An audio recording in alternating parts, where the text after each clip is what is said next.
ತಲೆನೋವು, ನರದೋಷ ಮತ್ತಿತರ ಸಮಸ್ಯೆಯಿಂದ ಬಳಲ್ತಾ ಇದ್ದು ಮಾನಸಿಕವಾಗಿ ಜರ್ಜರಿತಗೊಂಡಿದ್ದ ಯುವತಿಯೊಬ್ಬಳು ಮನೆಯಲ್ಲಿ ಯಾರೂ ಇಲ್ಲದ ವೇಳೆ ನೇಣು ಬಿಗಿದು ಆತ್ಮಹತ್ಯೆ ಮಾಡಿಕೊಂಡಂತಹ ಘಟನೆ ಪುತ್ತೂರಿನಲ್ಲಿ ನಡೆದಿದೆ.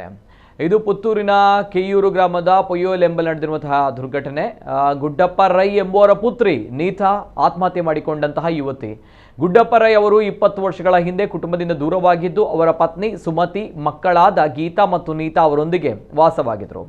ಮಂಗಳೂರಿನಲ್ಲಿ ಉದ್ಯೋಗದಲ್ಲಿದ್ದ ನೀತಾ 2016ರ ನಂತರ ತಲೆನೋವು, ಕುತ್ತಿಗೆ, ಬೆನ್ನುಹುರಿ ನೋವು, ನರ ಸಮಸ್ಯೆ ಕಾಣಿಸಿಕೊಂಡ ಕಾರಣ ಕೆಲಸ ಬಿಟ್ಟು ಮನೆಯಲ್ಲಿದ್ದರು.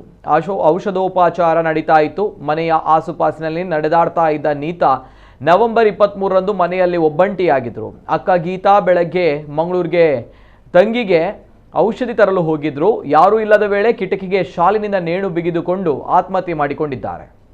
ಈ ಬಗ್ಗೆ ಮೃತಳ ಅಕ್ಕ ಗೀತಾ ಪಿ ನೀಡಿದಂತಹ ದೂರಿನಂತೆ ಪುತ್ತೂರು ಗ್ರಾಮಾಂತರ ಠಾಣೆಯಲ್ಲಿ ಪ್ರಕರಣ ದಾಖಲಾಗಿದೆ.